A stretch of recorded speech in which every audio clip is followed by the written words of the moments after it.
po ang masasabi ko doon sa tulong ni BBM sa atin, sa mga farmers na magsasaka dito sa Pangasinan, halos pagbibigay po ng lahat ng ayuda ng mga pangangailangan na magsasaka dito sa Pangasinan. Halos lahat ng hinihingi po nila binibigay po. Pati yung mga sinasabi na patubig na kailangan ng mga magsasaka, halos binibigay po lahat ng sektor po ng agrikultura na chat po ni Presidente. Dito sa Pangasinan, sir. Wow, ang ganda. Halos dito sa Pangasinan wala po tayong problema sa agrikultura. Kasi lahat ng palayan po dito, mayroon na po patubig. Pero sir, tanong ko lang, isa po ba kayo doon sir sa farmers din dito sa Pangasinan? Isa rin ako na beneficiary ng Farmers Association dito sa Pangasinan. Sir, how about dun sa, di ba, El Nino ngayon? Opo. Siyempre, may mga aksyon si Pangulo. Sa tingin nyo, anong masasabi nyo sa mga preparasyon na ginawa ni PBBM para sa mga magsasaka? Kasi ang estilo dito sa atin sa Pangasinan, wala tayong problema dito sa Pangasinan. Sa patubig kasi kumpleto tayo sa patubig dito sa Pangasinan. Ang inaasum lang ni Presidente BBM doon sa ibang bansa ay doon sa ibang lugar. Kasi yun pang napito ng Ilenyo. Pero dito sa atin sa Pangasinan, halos kumpleto tayo ng patubig. Meron na rin tayong irrigation na pinatayo nila na lahat ng facility dito na nasasakop ng mga irrigation. Halos bago na umubos si President BBM, mayroon na siyang pondo para doon sa mga magsasaka na pinapaayos lahat ng mga irrigation dito sa atin sa Pangasinan. Pero ang problema lang natin, doon sa sinabi ni Presidente BBM, doon sa ibang lugar na sektor ng agrikultura, sa ibang lugar talaga, naapektuhan sila ng mga patubig kasi ang supply ng tubig kulang po. Tapos doon sa struktura na sinasabi ng ibang magsasaka na talaga hindi pa naayos, yun ang problema ng magsasaka ngayon. Pero kung sapat po yung sinasabi ni Presidente BBM na doon sa tuloy-tuloy po na insekto ng mga supply ng patubig, tapos hindi tayo makukulangan ng tubig. So dito sa Pangasinan, sir, okay dito. Sir, mensahe nyo na lang kay Pangulo. Sa ating mga Pangulo, ako pinagpapasalamat sa kanya. Magmula nung buhay pa po ang aking tatay, halos lahat ng ayuda po na galing sa agrikultura po ay nakakatanggap po kami sa kanya. Pati po sa machineries, sa makina na yung bomba, yung sinasabi nila sa parang water pump. Yun ang binibigay ko sa amin. Pati sa pini. Po. Opo. Pati sa gulay. So sir, para sa tingin nyo, magaling na Agriculture Secretary si Pangulo? Opo, tama naman yung sinasabi nila na magaling talaga si Presidente BBM. Halos lang ang hinihingi ng magsasaka dito sa agrikultura ng Pangasinan. Halos naibibigay po. Halos kasi sa akin sir, ang experience ko, nung bagyo, nang humingi kami ng ng supply ng sa DA, halos binibigay po kasi yun ang gusto ni BBM na lahat tayo ay masinso na magsasaka.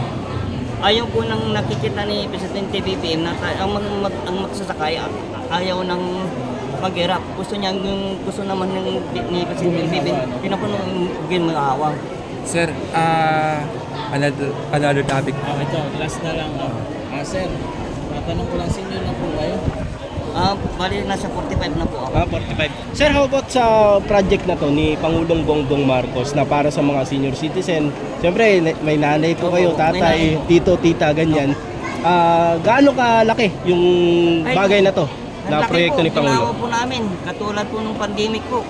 Nung umunsad yung senior citizen yung ayuda, sabi nila sa amin dito. Halos AX. tawag dito, ang laking tulong po kapag pagbibili po ng gamot.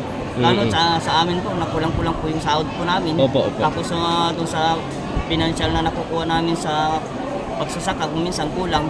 Pero sapat na po ngayon kasi sa tulong ni Presidente BBM. Ayun, hindi na po kami nahirapan sa pagbili ng gamot. Tapos may laki po ng diskwento ngayon po sa gamot. Di gaya noon, grabe.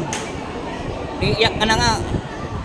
parang wala pa silang awa sa iyo. Para hindi ka naririnig. Oo, parang hindi ka narinig. Gusto nila yung may pera, yung gusto nilang papasokan sa ospital. Ngayon po, nung pumasok si Presidente BBM, tuwang-tuwa po kami mga magsasaka. Opo.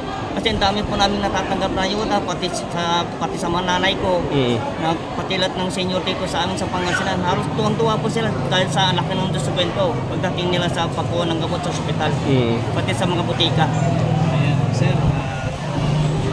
Ano pong masasabi niyo kay Miss Mara Tamundong na nag-facilitate o nag-organize po ng online registration? para Siya sa po yung nanguna, sir, na nag-volunteer din, sir, para sa mga senior. Sa akin, nagpapasalamat din kay Mas Mara po. Nagpapasalamat ako sa kanya kasi sa inorganize niya ngayon sa ganitong programa. Kami po yung masaya dahil ito makakatulong sa aming magulang. Tapos ang laki ng dito makakatulong ito para sa pambili ng mga gamot. Halimbawa, sa ngayon, kulang na maintenance yung nanay ko, kaya andito kami para maralaman din namin kung ano yung programa talaga. Sir, so sinamahan mo, sir, yung nanay Apo, mo ngayon? andun po siya, nakapila po. Okay. Sir, bali health insurance po yung niyan, Ay. unang-una na mapagkakaloob sa mga senior. So talaga napakalaking bagay tulad ng sinabi mo kanina. Kaya ngayon, tuwang-tuwa po ako ngayon, ma'am. Ay, sir, sa tulong ngayon ni Ma'am Ha. Kasi kung ganyan ang inuna ni Ma'am Ha, ni Ma'am Ha, ay Mara, 100% po. Hindi ako magdadalawang isip. Talagang kung ano yung programa niya, kung kailangan din ng tulong mula sa amin sa assessment, tutulong po kami. So, maraming salamat. Sir, Thank pangalan you niyo so po? Romeo Caranga. Sir Romeo, ayan. Sige, sir, maraming salamat po. Sir, Sige, sir. isang ano ko lang po, sir, topic. Anong masasabi niyo po doon sa mga kababayan natin na nasa syudad, nagsasabing gusto nilang ibaba ang bilihin ng palay bilang isang farmers? Anong masasabi mo doon? Kasi nagreklamo sila sa mahal ng bigas. Binabatikos nila si Pangulo. Sir, ang problema kasi sa atin sa Pangasinan kasi, kalat ng agrikultura ng agriculture kasi, ang na-observe po namin sa DA kasi, ma'am, ay sir, halos ang lumayaman mo po ngayon yung mga traders, yung mga bumibili. Kasi mura po yung bilhin nila doon sa mga magsasaka. Kung okay lang sana kung ang magsasaka ay gusto nila yung preso at sa pinagtanim nila ng palay nila, dapat ang bibili sana ang gobyerno na.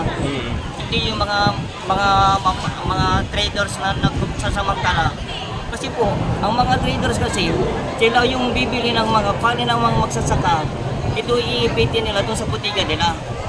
Kasi ang traders naman natin, ang gagawin nila, habang nag-i-export sila doon sa mga magsasaka natin, ang binibili ng mga palay nila, yun ang cost ng bibili yung mga bigas. Pag lobo ng Pag presyo. lumulobo ng piso. Kasi tingnan nyo po ngayon po ang observation po namin sa DA. Halos mababa po ang rate ng pagbibili ng palay doon sa mga magsasaka. Pero tignan nyo po yung mga butika na lang mga bumibili ng palay ngayon. Ang punong-puno po.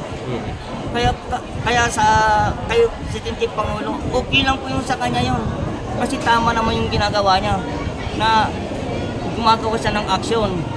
Kasi nga lang po, ang hindi na nila maiwasan, hindi niya mapipigilan yung mga bumibili ng palay doon sa nag-iipit. Yung mga trader. Oo. Kasi tignan niyo po, halos hindi bumababa yung bigas. Samantalang ang mga magsasaka, nagbibinta sila ng murang palay nila na pinagpawisan nila. Samantalang sa palengke, halos kalahati po. Doble, triple. Ang kita nila mga nagtitinda ng bigas. Opo. Kaya ang masasabi ko kay Presidente, okay po ako sa kanya na tama naman yung ginagawa niya. Hindi na halos kinukontrol naman yung mga ng mga nagtitinda ng bigas. Pero kung ang observe ko lang po, kung ang mga magsasaka, lahat ng mga bumibili ng agrikultura sa natin sa gobyerno, sila sana bumili ng palay, opo. Kasi ang palay ng magsasaka, tila pakikinabangan ng magsasaka ng binili ng ating ahensya ng gobyerno. Ang presyo po ng ang bigas siguro hindi tatas ng 30 yan. Kung ang probinsya ng gobyerno mismo ang bibili. Kasi sila na po magpapa-treasure eh. Opo. Buti po na natin ng gobyerno. ang magpapatesto ng mga binili nila sa mga magsasaka, makikinabangan pa ang mga farmers. So yun yung panawagan nyo, sir. Opo. Sir, maliban doon, sir, may mensahe po ba kayo sa anang babatikos kay President Bongbong Marcos dahil sinisisi nito yung pagtaas ng mga bilhin, especially yung mga bigas?